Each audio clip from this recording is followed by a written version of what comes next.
Fala, meu irmão Rômulo, boa noite, tudo bem? Saudades de ti, hein? Thaís, boa noite, ó, Thaís Craveiro. Olha o Rodolfo aí, seja bem-vindo, Rodolfo, irmão Denis, irmão Gabriel. É a Thaís, legal, nossa cunhada. Boa noite a todos, o pessoal tá chegando aí conosco. Vai ser um prazer, mais uma vez, estarmos juntos aqui, nessa live. E hoje o tema é intrigante, né? Deus na filosofia. Vamos falar sobre Deus, sobre esse conceito que alguns filósofos pensaram. E já de antemão aqui fazendo uma introdução com vocês, até o Ed chegar aí para a gente trocar essas ideias, sempre eu sou perguntado ou sempre sou questionado, acho que essa é a grande questão, é como que um filósofo, né, e um professor de filosofia pode acreditar em Deus. E na verdade a pergunta é, você crê em Deus? E eu sempre respondo que sim, né? Eu venho de uma origem e de uma tradição protestante, e não tem como não acreditar em Deus, né? Deus, ele é tudo para nós. Mas vamos ver aí o que os filósofos falam. Deixa eu chamar o Ed aqui, ele chegou aí, né? Vamos lá. O Ed, eu acho que é você que tem que pedir aí, meu irmão, para compartilhar comigo, na hora que você entra aí. Aí eu libero aqui. Eu estou mudo? Não é possível. O pessoal estava, acho que, me ouvindo aí? Vamos lá, calma aí, pessoal. Vocês estão me ouvindo, pessoal? Dá uma devolutiva. Olha, minha aluna! Fala, Lu, tudo bem? Opa, é você, Ed, que tem que me adicionar. Você pede para compartilhar a tela, meu irmão. E aí eu aceito aqui. Beleza, o Fernando tá por aí, a Mônica também, estão me ouvindo normal, Ed. Você pede para compartilhar, Ed. E aí eu aceito aqui. Maravilha, Fê. Então eu vou dando a introdução aqui enquanto o Ed pede para poder eu adicionar ele aqui. Você tem que pedir para compartilhar. Na hora que você entra, você compartilhar. Aí eu vou aceitar aqui.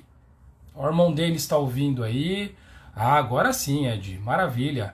Sabrina. Oi, Sassá. Tudo bem? Seja bem-vinda. Agora sim. Agora sim. Vamos lá. Vamos dividir aí. Epa. Tá te aguardando aqui, meu irmão. Vamos lá. Vamos ver se você entra conosco agora. Está aguardando, Edinaldo. Aí. Fala, galera, beleza? This is the rock and roll, baby! Legal, legal. A gente está aprendendo Tudo aí bem com vocês? Então, você sabe que a gente tinha uma aluna, a vocês, né? Eu vou contar para vocês. Eu e o Ricardo tínhamos uma aluna que, cara, ela tirava o maior sarro da gente, que a gente não sabia mexer, né? Exatamente. Principalmente no Zoom, né? E eu estou dando aula aí pelas plataformas, os alunos acabam que ensinando mesmo. Ô, Matheus Totene. Ô, Matheusão. Matheus, você chegou a dar aula para ele, Ed? Lá no CNC? Matheus. Cheguei, Matheus. Eu acho que não. Ele saiu no terceiro quando você estava ainda com o pessoal do Fundamental. Mas legal, velho. Bastante alunos nossos. Olha quem chegou aí, Ed. Nem vou comentar agora. Olha, chegaram duas pessoas maravilhosas. Tereza, querida. Chegou professora Eliane, a maior referência em José Saramago no Brasil. É verdade. Bem-vinda, Mariana. Pós-doc. Você chega em Portugal, todo mundo conhece a Eliane lá em Portugal. Você chega na Universidade de Lisboa, todo mundo fala, Eliane, lá, professora especialista em Saramago e tal. Nós estamos, inclusive, Eliane, com duas alunas de Portugal conosco. É verdade. Duas queridas. Duas queridas. Ô, Tereza, realmente é um tema muito legal, né? Deixa eu só pedir aqui. Ô, Raul, faz favor para mim. Me dá um cabo para eu ligar E ainda a ela dá uma de minha humilde, luminária. viu? Professora Eliane ainda dá uma de Ela humilde. dá, ela Fala dá. que somos É do seu. exagerados. Beleza, olha só, Sérgio Ivanotto, Jorge, tudo bem, pessoal? Bem-vindos. Realmente é um tema muito legal que a gente escolheu para essa live de hoje, esse bate-papo, né? Porque eu e o Ricardo, nós somos convidados para fazer, muito obrigado, para fazer separadamente, a gente fez 2 entrevistas para um podcast. E Verdade. nesse podcast, a primeira pergunta do entrevistador foi assim: mas precisa ser ateu para ser filósofo? E eu vou então repetir essa pergunta para o Ricardo, porque, para quem não sabe, o Ricardo, além de meu sócio, meu amigo, meu irmão, parceiraço, o Ricardo é formado em teologia. Formado em teologia.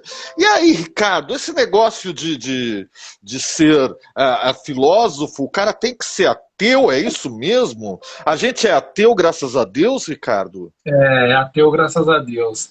Eu penso o seguinte, né? É claro que a forma como a gente passa a olhar Deus é uma forma muito mais profunda. Minha mãe, ela me questiona disso, né? Porque eu até agradeço, porque eu tive excelentes tutores na igreja, tive pessoas assim que Aqui, me. ó, o pessoal de Curitiba, a caravana de Curitiba chegou aqui, ó. Oh, que legal! Alair e Santa Arcanjo, grande felicidade! casal. Pessoal de Santa Santa Felicidade, lá do felicidade. Madalosso. Madaloso, oh meu Deus. Eu levei minha esposa lá, eu tive uma semana assim maravilhosa. Foi uma semana que, olha, eu preciso ir lá novamente levar o Tchelinho Madaloso, viu? Foi uma semana fantástica. Sensacional. E aí, o que que acontece? Então, essas pessoas me ensinaram muitas coisas sobre Deus. E é claro, Ed, que nós só conseguimos passar aquilo que nós temos. Então, essas pessoas que foram os meus tutores, grandes líderes, sempre me passaram o que tinham, né? Porque a gente não passa o que não tem. E geralmente é a tradição cristã formada, né? Que Deus é essa entidade, vamos assim dizer, que está muito longe da gente, que a gente tem que seguir alguns caminhos, trilhar algumas propostas para poder ter acesso a ele. Só que ele é muito maior do que isso. Então, muitas vezes, as pessoas querem encaixotar Deus, querem colocar Deus dentro de um lugar que ele não cabe. Ele é muito maior do que isso. E a filosofia e a teologia, ela nos entrega ferramentas ou nos coloca lentes para que a gente possa expandir essa possibilidade de ler e de perceber e de entender Deus. E isso, para o olhar, vamos dizer assim, só para concluir, para um olhar de modo geral, que é aquilo que a gente aprende, é uma forma ateísta de ver Deus. Olha, Ricardo, eu vou te ser franco, assim, a aulas, eu e o Ricardo temos um curso bem bacana de filosofia, todo online, né? Se você quiser mais informação, digita lá www.triplicesaber.com.br.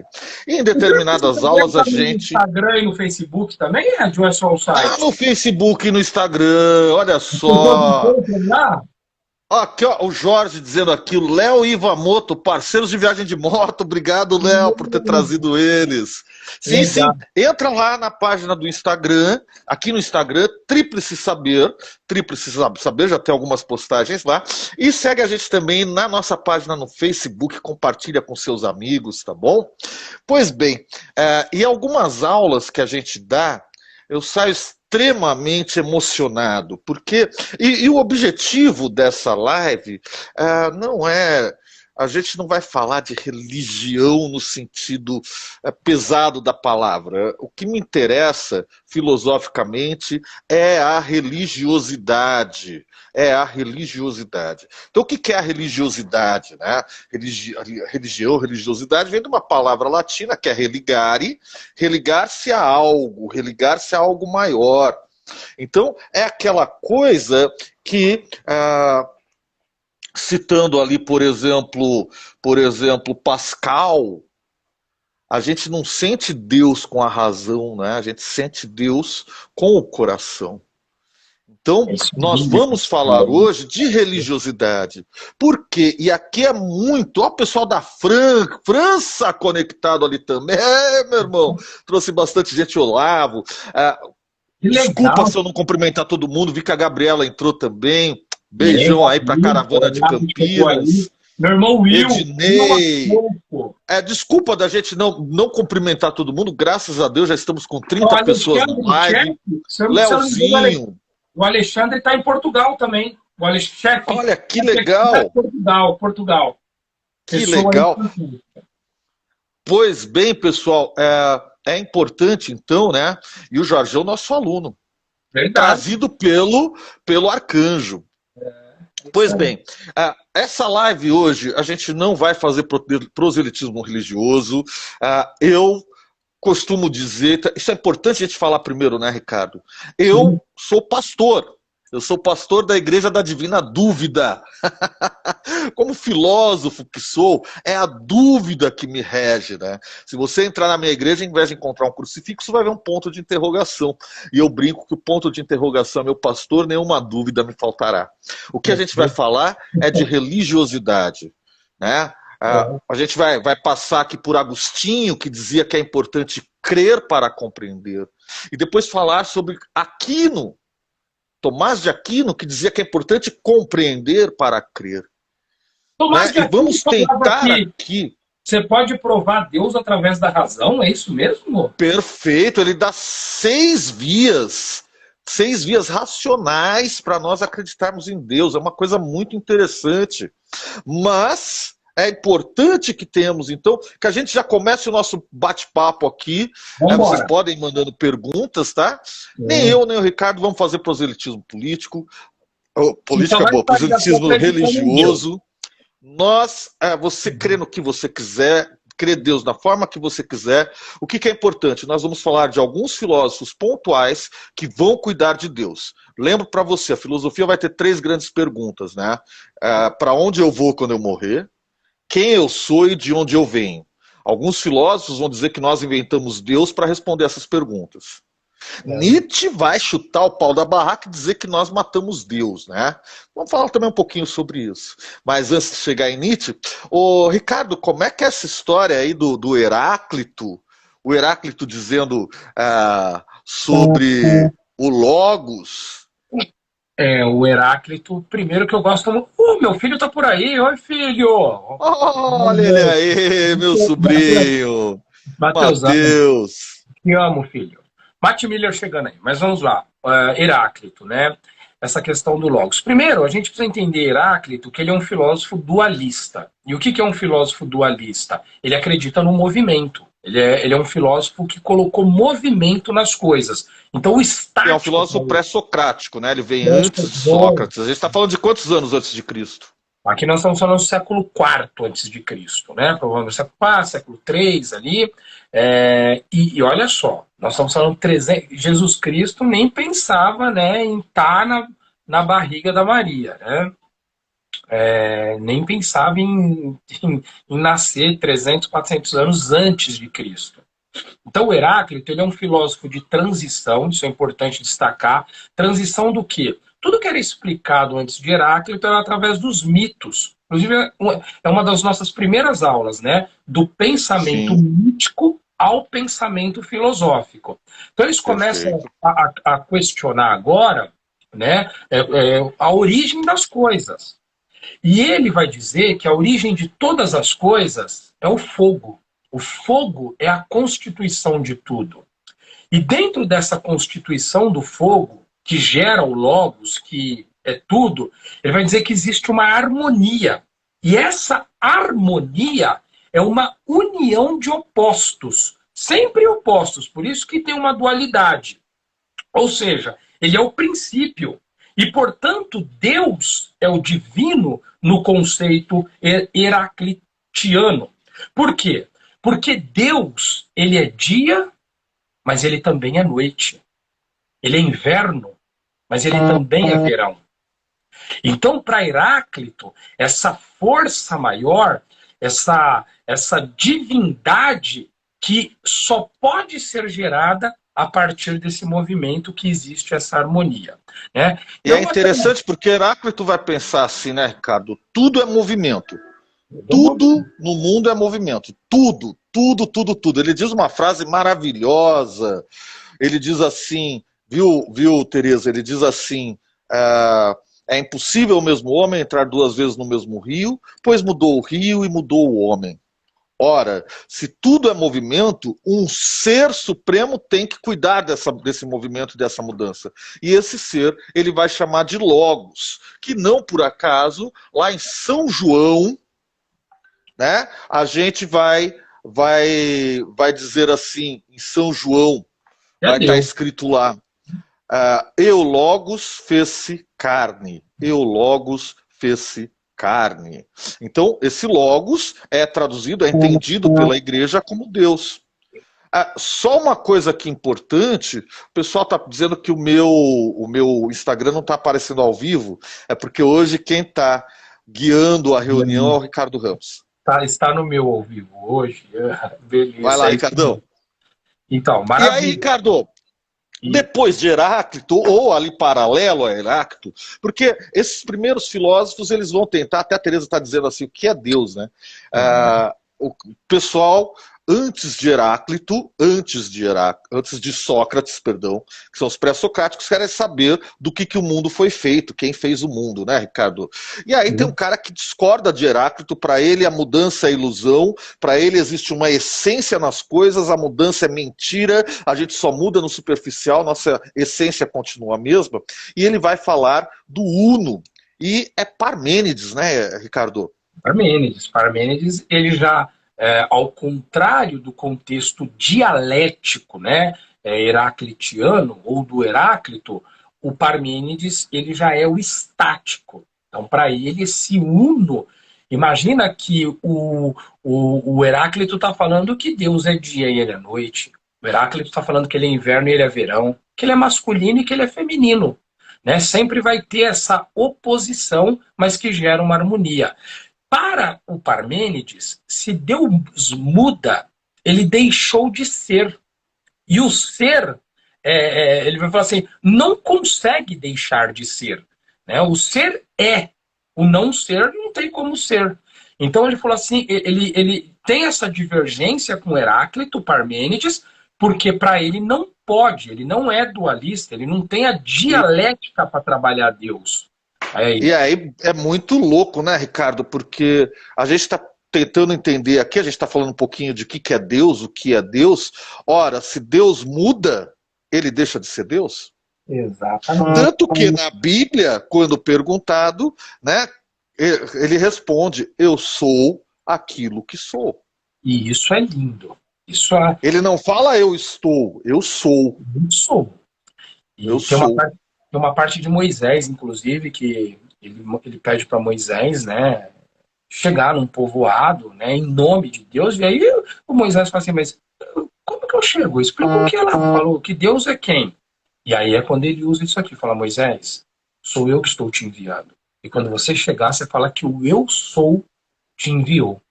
Ou seja, ele não fala Deus te enviou, ele fala o eu sou te enviou.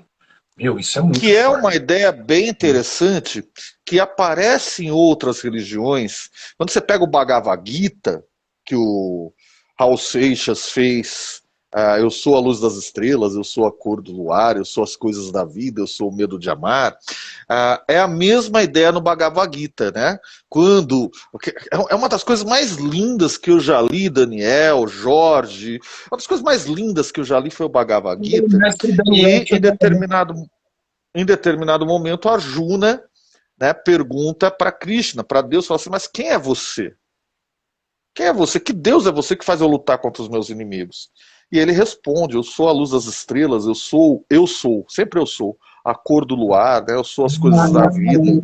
É mesmo. Nossa, Então, foda. essa ideia de divindade, e aí, puxa vida, eu e o Ricardo, a gente sempre combina as lives, a gente faz um roteiro, né, Ricardo? Tudo certo. Mas eu vou quebrar um pouquinho aqui, porque eu me lembrei de um cara chamado Santo Anselmo.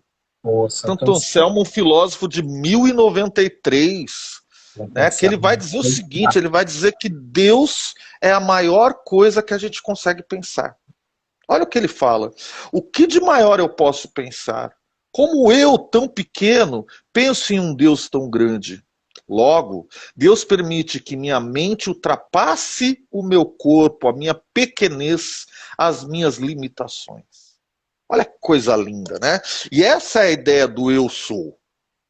Que, voltando a Parmênides, é o uno. É o uno. Que é uma ideia também, né, Ricardo, trazida por filósofos alemães. Sim. Você pega lá Schleiermacher, você pega os grandes filósofos do romantismo alemão, eles vão trazer essa ideia de um ser uno. E eles eram o que a gente chama de hermeneutas, né? Então, o hermeneuta, ele faz o quê? Ele interpreta, né? É a interpretação das coisas. E eles vão reinterpretar essa filosofia do uno dentro de Parmênides. Agora, imagina, né, pessoal, é por isso que, às vezes, nós somos considerados como ateus. E não é essa a ideia.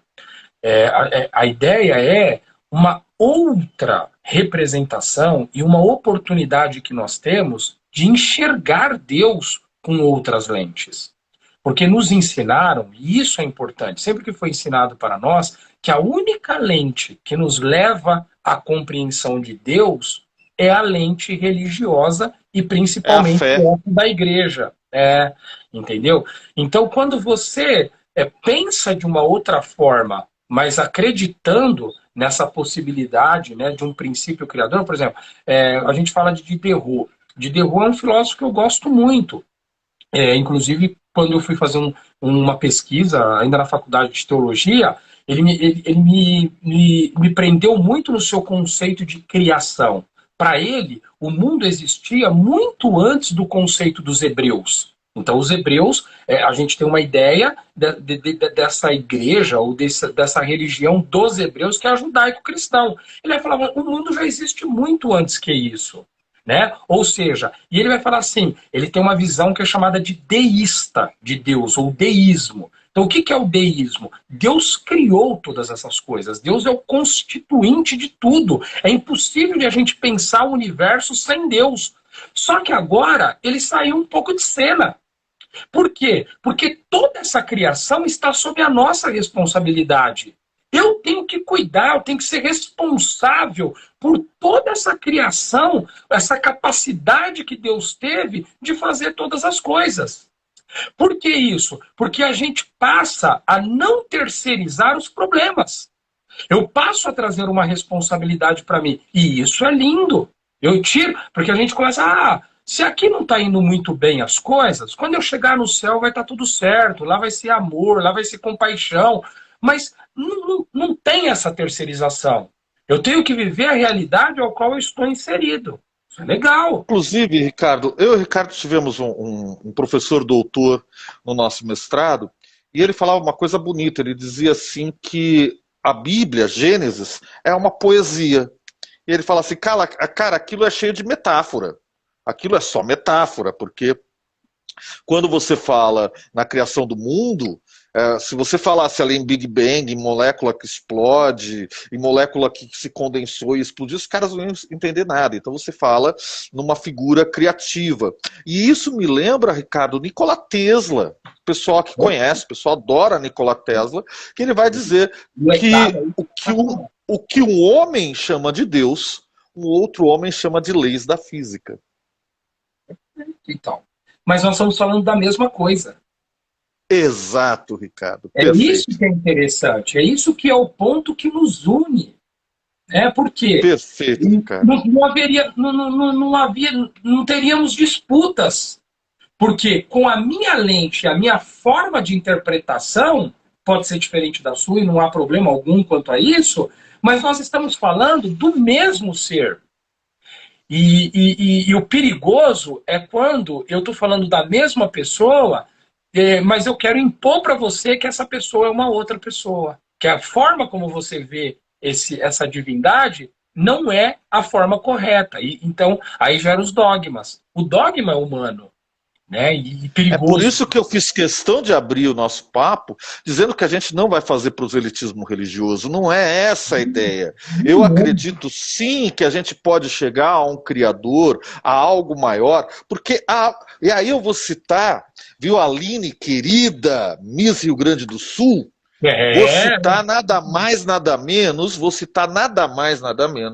que José Saramago. Nossa. José Saramago diz: existe uma coisa dentro de nós que não tem nome. E é isso que nós somos. É isso aí.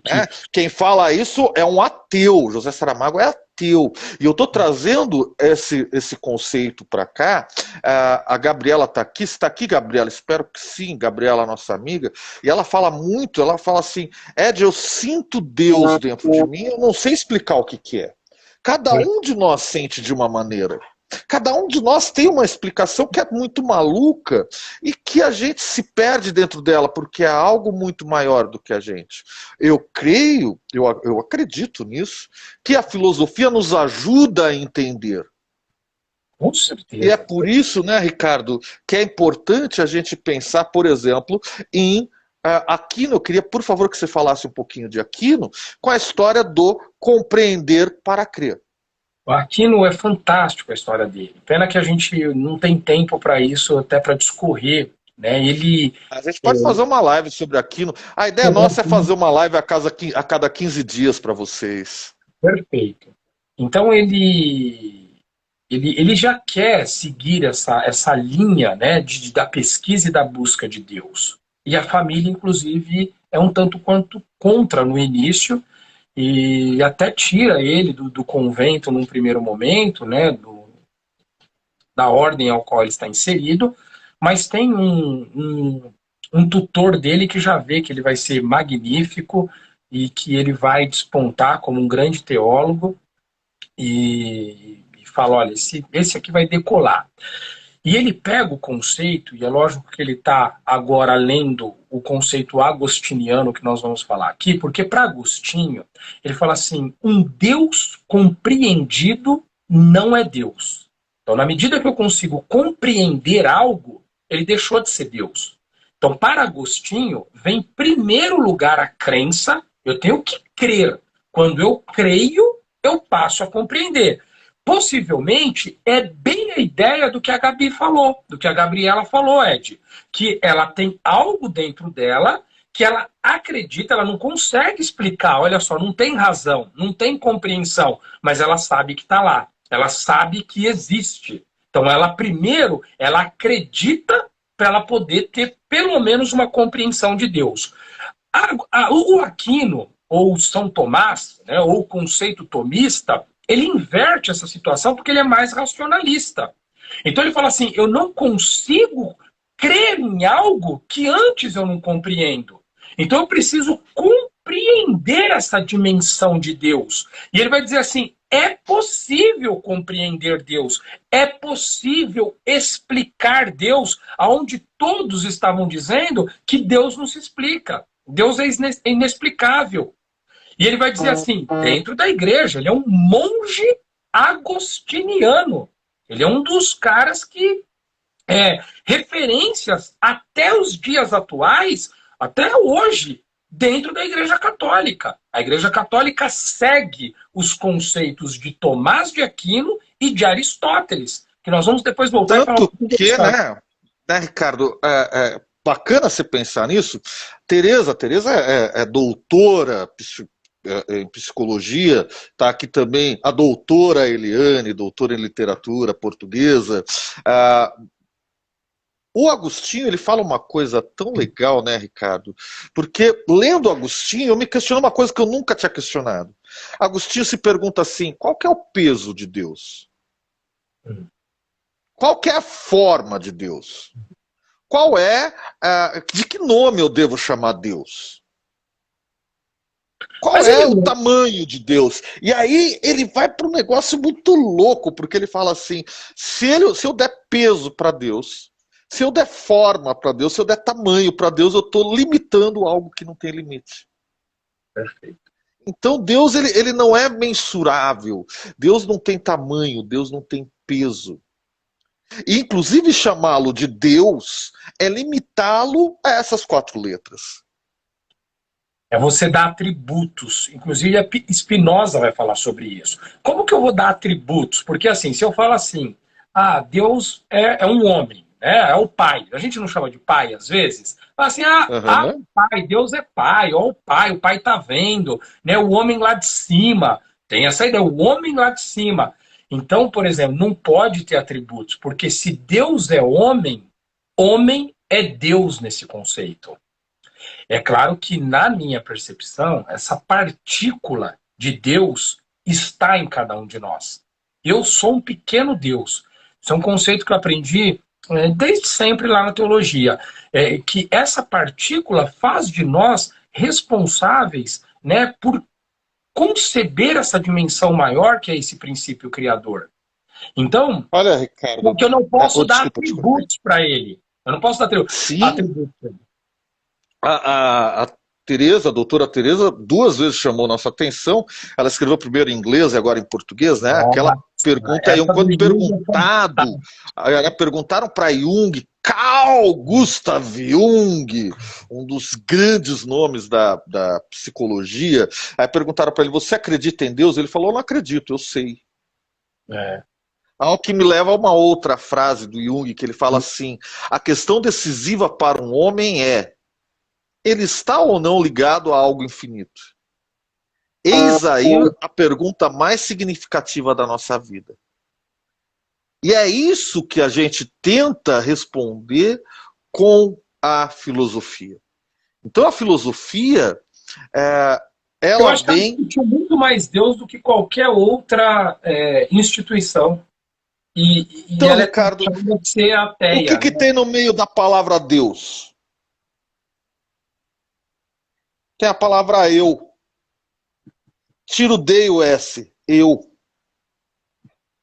Então, esse sopro divino, eu gosto muito da ideia, e aí eu volto de novo lá nos alemães, né, nos filósofos alemães do romantismo alemão, que eles vão dizer assim, que tudo é Deus.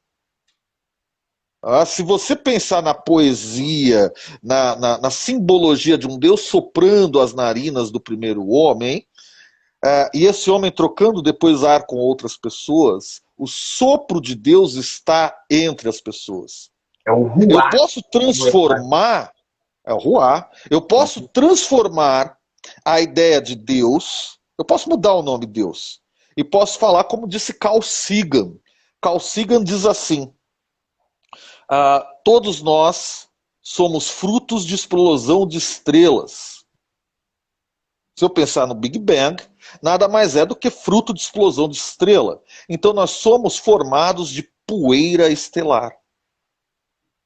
Muda o nome poeira estelar, muda o nome explosão de estrela e dá nome de Deus, Uno, dá o nome que for. É isso que a filosofia procura. Perfeito. A gente, por exemplo, E pode... aí, inclusive, Ricardo, quando Aristóteles, né, que é importante a gente colocar Aristóteles aqui na mesa, quando Aristóteles se questiona assim, eu, professor Ed, nasci filho do seu Francisco e da dona Edith, seu Francisco nasceu filho do seu Valdivino e da dona Maria, e da dona Antônia, aliás, dona Antônia nasceu filho do seu João e da dona Tereza, e assim vai até o primeiro. Aí você vai chegar assim, quem é o primeiro? Você fala, é Deus. Tá, mas quem criou Deus? Aí bugou, né? Aí bugou, né? Quem criou Aí, Deus?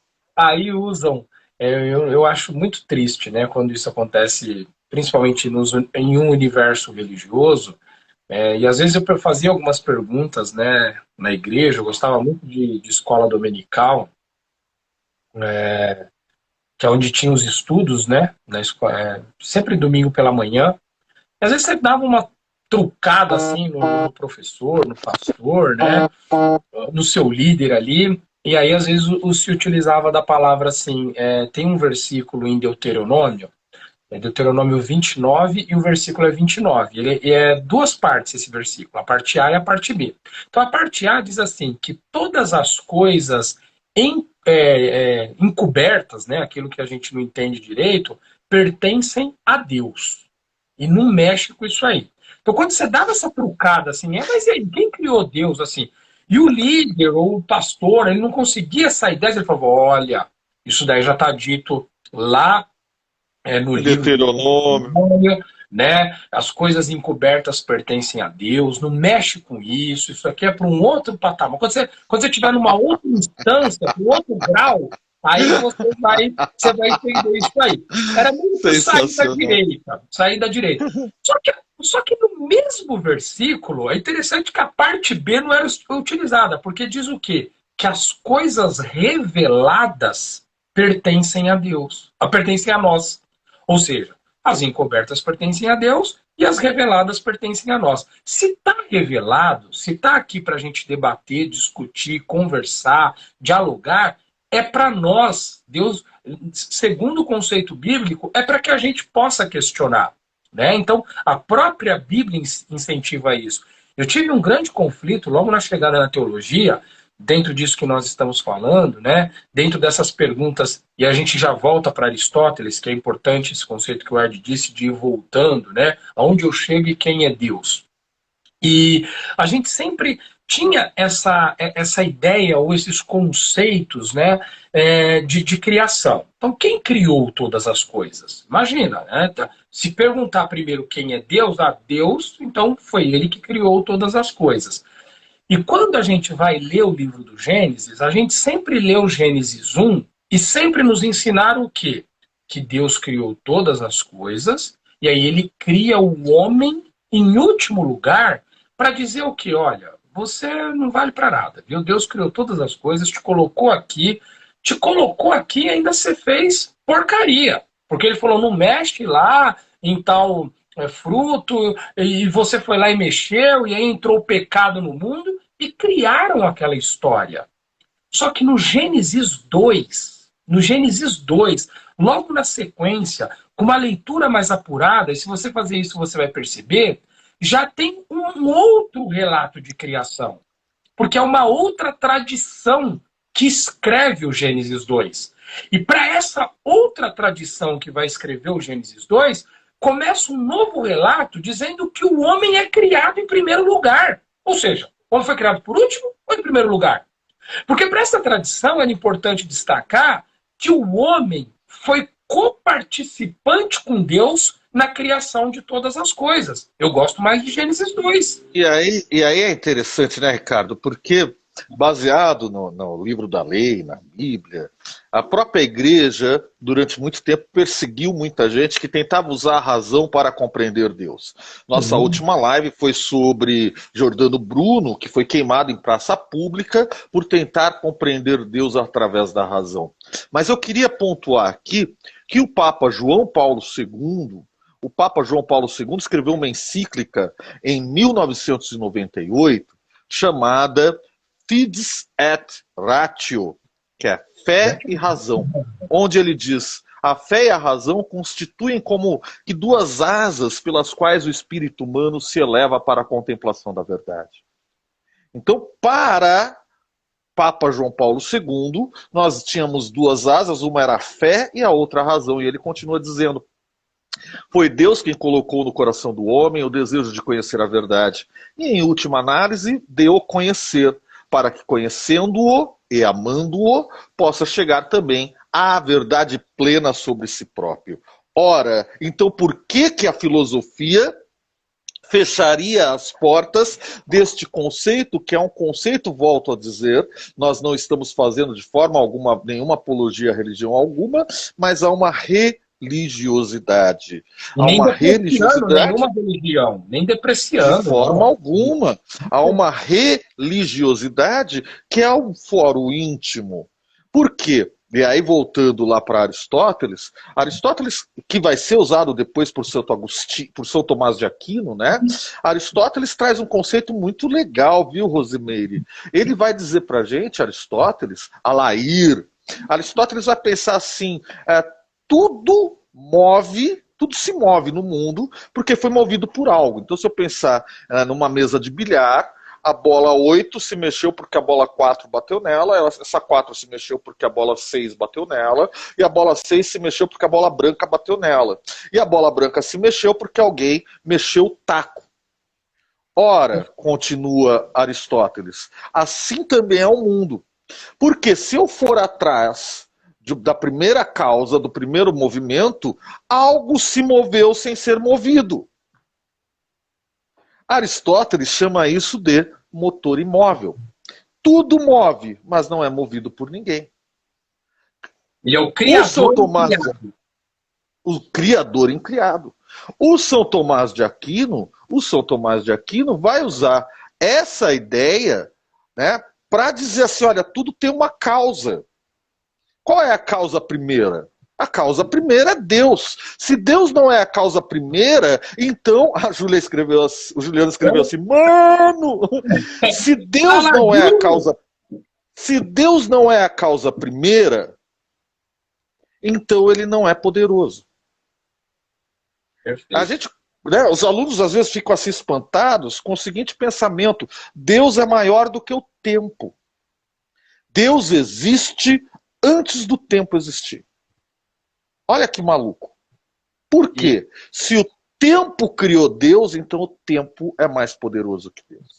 E aí entra o conceito, por exemplo, grego de tempo, e vai bem nessa linha do que o Ed disse agora, porque os gregos, eles eram muito interessantes. Eles usavam palavras, né, diferentes para explicar a mesma coisa, de forma que nós conseguíssemos distinguir uma coisa diferente da outra. Meio filosófico, mas vamos lá. Por exemplo, para tempo, eles usavam duas palavras. Eles usavam cronos e usavam kairos. O cronos, para o grego, nesse conceito aristotélico, é o tempo cronológico. E o tempo cronológico, nós não temos condições de mudar. Por exemplo, eu não tenho como não dizer que agora são 20 horas e 44 minutos. São 20 horas e 44 minutos. Eu não tenho como mudar isso aqui. Eu não tenho como mudar, por exemplo, a minha idade. Eu tenho 44 anos. Eu não tenho como Tem falar... as mulheres que mudam, hein? Tem mulher que muda e tem os homens que mudam também, viu? Tá Os bom. caras que mudam também. Mas no cronológico não, porque você tem uma data dá, de né? nascimento. Claro, A não ser que gato, né? Aí pode ser gato. Exato. Se for gato, aí mudou a idade. Então, esse tempo está dentro de um padrão que eu não tenho como mexer. Agora, o Kairos é esse tempo de Deus. É um tempo imensurável. É um tempo que eu não tenho a capacidade da medida. Eu não tenho como prever. E a Bíblia diz que para Deus, nesse Kairos, um dia pode ser 1000 dias. E 1000 dias pode se tornar em um dia. Num piscar dos seus olhos, as nossas vidas podem ser consumidas. E num piscar dos seus olhos, tudo pode se mudar, tudo pode ser diferente. Então, existe essa percepção no Deus aristotélico, né? E nessa percepção também do que é o tempo. É por isso que esse conceito tempo, a gente podia fazer uma live outra hora dessa sobre o tempo, né, Ricardo? Que é um conceito filosófico belíssimo, cara. O que é o tempo? O que é o tempo para um time que tem que marcar um gol no último minuto? E o que é o tempo para o time que tem que não receber o gol no último minuto? Para o cara que tem que marcar, o tempo passa rápido. Para o que tem que defender, o tempo se arrasta. O que é o tempo para um casal? Imagina um casal que se ama, o que são 10 minutos para esses caras? E o que é o tempo para um cara que está à beira da morte? O que é o tempo? Então, Deus não está preso às amarras do tempo. Não tem como. Isso é muito interessante. A Tereza está dizendo para a gente usar Dark para falar de tempo. Boa, Tereza. Show. Isso, e aí, Ricardo, é importante aqui, né? Quando a gente traz, inclusive o tema do nosso convite foi uma frase de Spinoza, que é Deus sive natura. Deus sive natura. O que quer dizer? Deus é a natureza. Esse conceito spinoziano é lindo. Por quê? A gente normalmente pensa, eu vou contar aqui, viu, Fernando, professor Eliane, Edu. Eu perguntava para minha mãe, eu perguntava para minha mãe, né, mãe, como é que a senhora imagina Deus? Aí ela, velhinha, falava uma coisa tão linda, Dona Edith dizia assim, Deus para mim, meu filho, é um homem que fica fora da terra com as mãos espalmadas sobre a terra. Olha que bonitinho que Dona Edith pensava o que era Deus. Mas veja que na cabeça dela, Deus estava fora da criação dele. Essa é uma ideia extremamente judaica, né? De uma tradição judaico-cristã. Entretanto, quando eu penso em Spinoza vai para aquele conceito que eu falei há pouco, do Ruá. Deus é tudo. Imaginem vocês agora, neste momento, um boto cor-de-rosa lá na Amazônia, no Rio Amazonas. Imaginem vocês agora uma galinha em Tatuí dormindo. Imaginem vocês agora um pinguim lá no Polo Sul caçando peixe ou descansando, deve estar de noite lá também.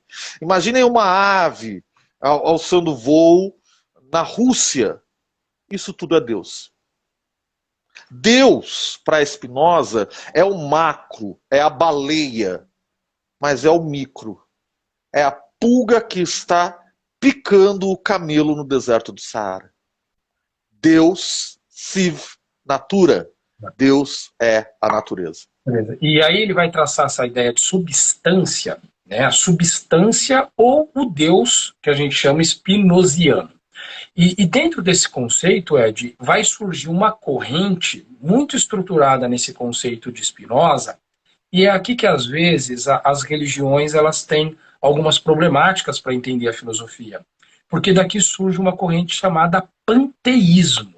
O panteísmo, ele surge dessa ideia. O que é pantos? Pantos, no grego, seria tudo, muitos, todo, um todo, né? Então, assim, e aí vai dizer sobre a natureza. Por isso que Deus sive natura. Porque quando eu olho para explicar, por exemplo, então como que eu explicaria Deus, né, se ele não tem peso, se ele não tem, se ele não pode ter atributos? Então eu explicaria Deus quando eu olho as belezas do jardim pela manhã, ou pela tarde, ou pela noite. Quando amanhece, está aquele sol maravilhoso batendo a sua janela e você vê Deus. Ou naquele mesmo dia nublado, onde as nuvens estão turvas e você acorda e vê essas nuvens e você vê Deus ali. Então, esse conceito, né, de ver Deus na natureza é maravilhoso. Desculpa, você pessoal. Me lembrou demais Fernando Pessoa, cara. Se eu não me engano, eu não lembro qual foi o heterônimo dele que escreve eu não creio em Deus, pois se Deus quisesse que eu cresce nele, ele apareceria para mim e diria prazer, eu sou o Deus. Mas se Deus for as árvores, as plantas e as folhas e o rio, então eu creio nele e vivo em comunhão com ele. Isso é maravilhoso, não é? Isso é spinoziano total. Isso é spinoziano total. Porque o que é Deus? Deus, ele é... aí eu vou lembrar lá de Plotino. Olha como tem filósofo que fala de Deus, companheiros. Como é equivocada a ideia de que a filosofia rejeita Deus, né? Plotino vai dizer assim que tem 3 coisas que nos levam a Deus, que é a música, o amor e a filosofia. A Eli, obrigado, Eliane. Alberto Caeiro, guardador de rebanhos, obrigado, Eliane, eu te amo. Né? Plotino vai dizer 3 coisas que nos levam a Deus: música, amor e filosofia. Alquinite, que as pessoas não entendem, né? Aquela ideia do Deus está morto e nós somos seus assassinos. Nietzsche vai dizer que ele não consegue crer em Deus que não saiba dançar. E mesmo um filósofo mais pessimista como Schopenhauer é aquele cara assim, não é, Ricardo? Schopenhauer é um cara feliz, né? Você acorda de manhã, a pessoa falava assim pro Schopenhauer: bom dia, Schopenhauer. Ele dizia: só se for para você. Cara pra Você falava cima, assim: né? Schopenhauer, eu estou morrendo. Todos nós estamos. Schopenhauer era aquele cara feliz. E o Schopenhauer tem uma frase que eu acho linda, cara. Ele vai dizer assim: se é certo que Deus fez esse mundo, não queria ser esse Deus. As dores do mundo dilaçariam meu coração. Então, mesmo um filósofo mais pessimista toca nessa ideia de Deus. Né? E essa ideia de Deus, tentando responder, eu acho que aqui o grande barato, né, Ricardo? Tentando responder o que é a vida. Sabe, Ricardo, eu tenho 2 momentos que eu preciso dividir com os nossos colegas aqui. Chegamos a 40 pessoas, agora estamos em 30 e poucas pessoas. Obrigado a cada um de vocês. Nossa, toda quinzena a gente vai fazer, já daqui a 2 semanas vai ter uma outra live. O primeiro momento assim foi... Posso fazer uma sugestão aqui, Ed, rapidinho? Por favor. Pessoal, coloquem temas para nós. Escreve aí temas que vocês gostariam de filosofia para a gente preparar as próximas lives, tá bom? Vai excelente, manda pra gente tanto aqui quanto no nosso pessoal, né? Pra gente fazer voltado para vocês. Vocês são os importantes. E lembramos também, né? Isso que a gente está fazendo é um drops dos cursos que nós temos de filosofia.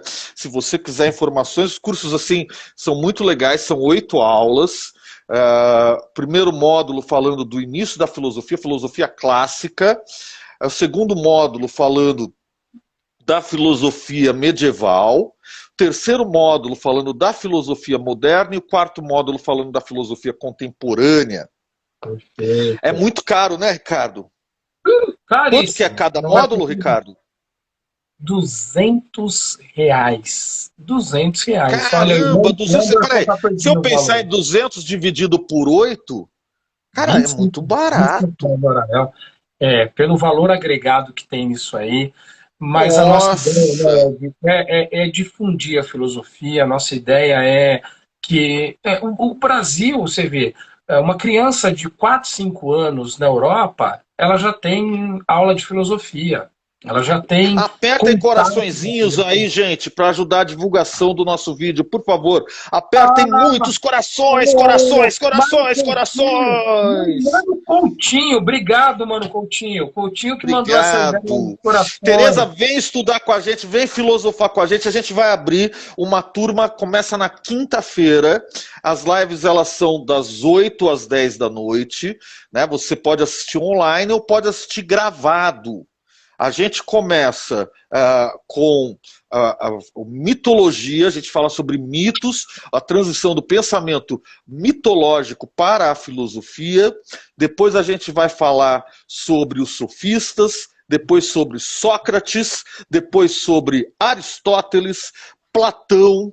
E aí chegamos nos filósofos helenistas, onde eles vão ter uma pergunta. Olha o que é esse curso, né, Ricardo? Os caras perguntam assim... perguntando, inclusive, aí, se esse curso é a iniciação à filosofia. É a iniciação à filosofia, exatamente. E aqui, a Tereza já falou que vem com a gente. Vem com a gente, Tereza, é uma honra ter você com a gente. Tereza, é um prazer enorme falarmos sobre isso, sobre todas essas aulas, né? E estão perguntando, o aluno Gabriel que está aqui, aluno nosso, dando testemunho que é muito interessante o curso, a Aline, que é lá... O Anderson, a Aline... É Miss Universo do Rio Grande do Sul, é isso, Ed? Do planeta isso. Né? O André vai estar com a gente. Legal, pessoal, legal. Inclusive, nós estamos abrindo uma turma, não é isso, Ed? Abrimos Isso, a gente começa uma turma agora na quinta-feira, Na quinta-feira que vem, a gente começa a turma nova, vem estudar com a gente, vem filosofar com a gente, porque é o seguinte, cara, a partir do momento que você conhece a si mesmo, você consegue mudar quem você é e você consegue ser feliz. A filosofia, a filosofia ela é essa chave que vai mudar o seu mindset. É a filosofia que vai fazer com que você olhe para você mesmo e veja quem é você. A felicidade é possível. Você me permite aqui até compartilhar uma experiência de um aluno nosso. Ó, muda a sua vida, o Anderson está colocando. Nós tivemos um aluno que ele é um dos grandes líderes dentro da montadora Volkswagen no Brasil, aqui em São Bernardo do Campo, e ele é engenheiro, né? Está na linha de produção. Ele começou a fazer o nosso curso e os gestores dele chegou a perguntar para ele, falou, ficamos sabendo, Rafael, que você está fazendo um curso de filosofia, né? Você é engenheiro, está em linha de produção, mas nós percebemos aqui que algumas coisas acabam mudando em você. Partiu dessa questão do curso de filosofia e foi isso exatamente que ele respondeu. Ele falou, olha, realmente eu entendo bastante do que eu faço aqui, eu sou engenheiro, né? Isso aqui eu faço com os olhos fechados, mas eu tenho uma equipe sob a minha tutela, eu tenho pessoas que eu acabo liderando aqui, e para que eu possa entender essas pessoas, eu preciso me entender em primeiro lugar. E isso fez para ele, a gente fica lisonjeado de dar esse case aqui como uma referência nossa, que ele acabou assumindo novos postos na Volks, acabou assumindo a parte aqui de São José dos Campos. Porque você pega, por exemplo, Sócrates, né, cara? Sócrates vai fazer uma guinada na filosofia quando ele usa essa frase, que é uma frase pesadíssima. Conhece a ti mesmo. Vem com a gente, Neiva. Falando. O Robinho, Neiva. Meu Robinho com a gente. Vem, Robinho. Saudade de ti, meu irmão. Saudadaça.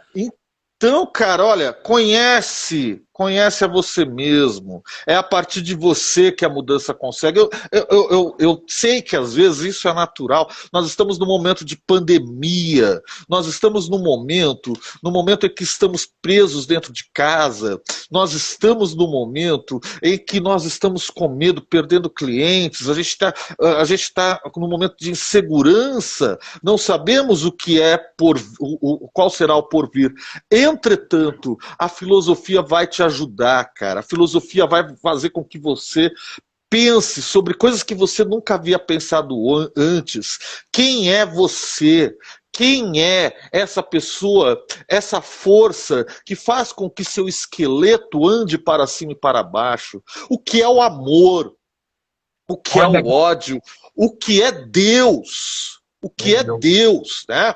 Tá aqui a Gabriela, também nossa aluna, dizendo que é um curso fantástico, que ampliou a visão dela interior e exterior. Obrigado, Gabriela. Então, vocês estão convidados. A gente debate, e a filosofia é isso. A filosofia, ela é esse desafio. São 2 horas e meia por aula, né, Ed? Por aula. 2 horas e meia por aula. Puxa vida, eu não consigo assistir. Nesse dia eu tenho uma reunião, nesse dia eu não consegui assistir. A aula fica gravada, a gente manda para você on demand. Então você assiste a hora que você quiser. Você vai receber material de apoio, você vai receber os slides que a gente prepara com muito carinho, com muita dedicação. Muito carinho, que são lindos. Verdade. Você vai receber também um certificado. No final do curso, você é certificado como iniciado na filosofia. E, olha, falar que parece... que o cara... E que se você for universitário, você pode usar como horas complementares, viu? Complementares, perfeito. Às vezes pode ser até utilizar como não só estágio, mas às vezes as empresas também, né? Como curso que você adquiriu, melhorando, né, sua forma e a sua capacidade. Claro, é certificado, cara. Você pode jogar no seu Lattes, enfim. Mas o mais importante é o que você vai debater e as perguntas que vão surgir dentro da sua cabeça. Eu e o Ricardo costumamos dizer assim: nós não ensinamos respostas, nós queremos estimular perguntas. Então, E a nossa live já está acabando. eu Eu queria até finalizar, Ed, com aquela historinha deixar. lá. Quer ver, Antes ó? de você. Eu vou só fechar aqui e aí você Manda termina. aí, manda aí, manda aí. O que é Deus para você? Né? Deus está dentro de você, Deus está fora. O que é essa força que te move? O que é essa força que te fortalece? Oh, a força que fortalece é ótima. Essa força que te deixa mais robusto. O Só que de é segundo. Deus? Vai acabar aqui, ó. É Deixa eu com falar. você agora, Ricardo. Putz, não vai dar tempo, eu acho, mas vamos